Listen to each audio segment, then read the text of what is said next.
Election commission के अंदर से हमें मदद मिलनी शुरू हो गई है। मैं साफ बोल देता हूं, इलेक्शन कमीशन के अंदर से, पहले नहीं हो रहा था, अब इलेक्शन कमीशन के अंदर से इंफॉर्मेशन आ रही है। ज्ञानेश कुमार जी, आप अपना काम कीजिए, आपने ओथ लिया है, आप हिंदुस्तान की चीफ इलेक्शन कमिश्नर हैं, आपसे कर्नाटक की सीआईडी सबूत मांग रही है।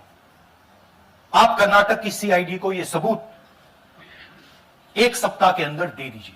चुनाव आयोग अब बुरी तरह से फंस चुका है, क्योंकि पिछले कुछ महीने से विपक्ष लगातार चुनाव आयोग पर सवाल खड़ा कर रहा है। आरोप सीधा है कि बड़े पैमाने पर वोट चोरी और गड़बड़ी हो रही है, मगर चुनाव आयोग चुप है। वोट चोरी के खिलाफ राहुल गांधी एक बार फिर कैमरे पर आकर चुनाव आयोग पर कई आरोप लगाए। राहुल गांधी ने अब सीधे कहा है कि वोट चोरी की जानकारी खुद चुनाव आयोग के अंदर से ही कांग्रेस को दी जा रही है। एक इंटरेस्टिंग बात आई है जो मैं आपको बताना चाहता हूं कि इलेक्शन कमीशन के अंदर से हमें मदद मिलनी शुरू हो गई है। मैं साफ बोल देता हूं, इलेक्शन कमीशन के अंदर से, पहले नहीं हो रहा था, अब इलेक्शन कमीशन के अंदर से इंफॉर्मेशन आ रही है। यह रुकेगा नहीं। इस बयान ने न सिर्फ सियासत को गरमा दिया है, बल्कि चुनाव आयोग की विश्वसनीयता और पारदर्शिता पर भी तमाम सवाल उठ रहे हैं। नमस्कार, मेरा नाम श्रुति है और आप देख रहे हैं द लाइव इंडिया। नई दिल्ली में कांग्रेस नेता राहुल गांधी ने इंदिरा भवन ऑडिटोरियम में प्रेस कॉन्फ्रेंस कर फिर से बड़ा दावा किया है। उन्होंने कहा कि देश में बड़े पैमाने पर वोट चोरी हो रही है और चुनाव आयोग यानी इलेक्शन कमीशन ऑफ इंडिया इस पूरी गड़बड़ी को रोकने की बजाय वोट चोरों की रक्षा कर रहा है। राहुल गांधी ने सीधे मुख्य चुनाव आयुक्त यानी सीईसी ज्ञानेश कुमार पर निशाना साधा और कहा सीईसी वोट चोरों को प्रोटेक्ट करने का काम कर रहे हैं। कुछ जातियों और ग्रुप्स को जानबूझकर टारगेट किया जा रहा है। मैं नेता विपक्ष हूं और पूरी जिम्मेदारी से यह बात कह रहा हूं। मैं अपने देश और लोकतंत्र को बचाने के लिए बोल रहा हूं। दरअसल कुछ दिनों पहले राहुल गांधी ने वोटर अधिकार यात्रा पूरी की थी।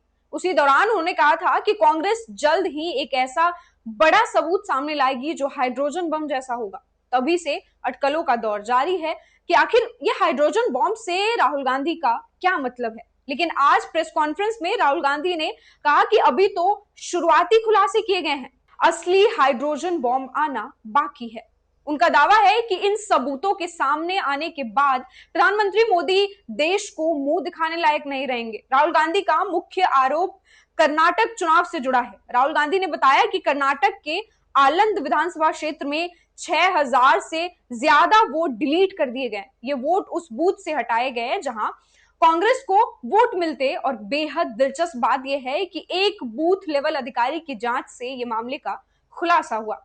अधिकारी ने देखा कि उसके चाचा का वोट डिलीट हो गया है। जब उसने पड़ोसी से पूछा तो पता चला कि ना तो पड़ोसियों ने वोट डिलीट किया और ना ही चाचा को इसकी जानकारी थी। राहुल का आरोप है कि यह पूरा सिस्टम किसी बड़ी ताकत ने हाईजैक कर लिया है, यानी वोट काटने का काम आम लोगों ने नहीं बल्कि टेक्निकल तरीके से किया गया। राहुल गांधी ने यह भी कहा कि सिर्फ वोट डिलीट ही नहीं हो रहे हैं बल्कि कई जगहों पर फर्जी वोट जोड़े भी जा रहे हैं। उन्होंने उदाहरण दिया कि महाराष्ट्र में हजारों वोट अचानक वोटर लिस्ट में जोड़ दिए गए। इसका मतलब साफ है, जहां कांग्रेस को नुकसान हो सकता है वहां वोट काटे जा रहे हैं और जहां सत्ताधारी दल को फायदा हो सकता है वहां नए नाम जोड़े जा रहे हैं। कर्नाटक सीआईडी इस मामले की जांच कर रही है। राहुल गांधी ने बताया कि फरवरी 2023 में इस मामले पर एफआईआर दर्ज हुई।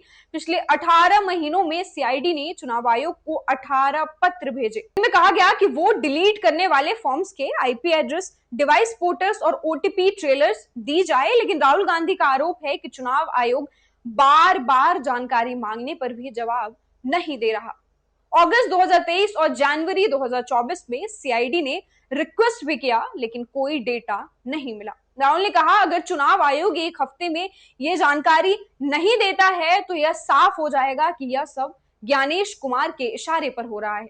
राहुल गांधी ने चेतावनी दी कि अगर चुनाव आयोग ने सहयोग नहीं किया तो यह साबित हो जाएगा कि वो संविधान की हत्या करने वालों के साथ है। उन्होंने कहा ज्ञानेश जी अपना काम कीजिए, आपने संविधान की रक्षा की शपथ ली है लेकिन आप उन लोगों का साथ दे रहे हैं जो लोकतंत्र को नष्ट कर रहा है। ज्ञानेश कुमार जी, आप अपना काम कीजिए। आपने ओथ लिया है, आप हिंदुस्तान के चीफ इलेक्शन कमिश्नर हैं। आपसे कर्नाटक की सीआईडी सबूत मांग रही है। आप कर्नाटक की सीआईडी को यह सबूत 1 सप्ताह के अंदर दे दीजिए, नहीं तो पूरा हिंदुस्तान के सारे युवा इस बात को एक्सेप्ट करेंगे कि आप हिंदुस्तान के कॉन्स्टिट्यूशन, हिंदुस्तान के संविधान की हत्या में शामिल हो, हिंदुस्तान के संविधान की रक्षा नहीं कर रहे हो और वोट चोरों की आप मदद कर रहे हो। आपको बता दें, इससे पहले भी राहुल गांधी ने 7 अगस्त 2025 को प्रेस कॉन्फ्रेंस कर महादेवपुरा क्षेत्र बेंगलुरु साउथ में 1 लाख से ज्यादा फर्जी वोट का आरोप लगाया था। राहुल ने दावा किया कि चुनाव आयोग की लापरवाही और मिलीभगत से लोकतंत्र पर हमला हो रहा है। राहुल गांधी ने अब नया दावा किया है कि उन्हें वोट चोरी की जानकारी बाहर से नहीं बल्कि चुनाव आयोग के अंदर से मिल रही है। यानी अब चुनाव आयोग के ही कुछ लोग कांग्रेस को सबूत दे रहे हैं। यह दावा इसीलिए बड़ा माना जा रहा है क्योंकि इससे यह सवाल उठता है कि क्या चुनाव आयोग के अंदर भी 2 धड़े बन गए हैं, एक जो कथित तौर पर वोट चोरी करवा रहा है और दूसरा जो अंदर की बातें बाहर लीक कर रहा है। राहुल गांधी के आरोपों से देश की राजनीति गर्मा गई है।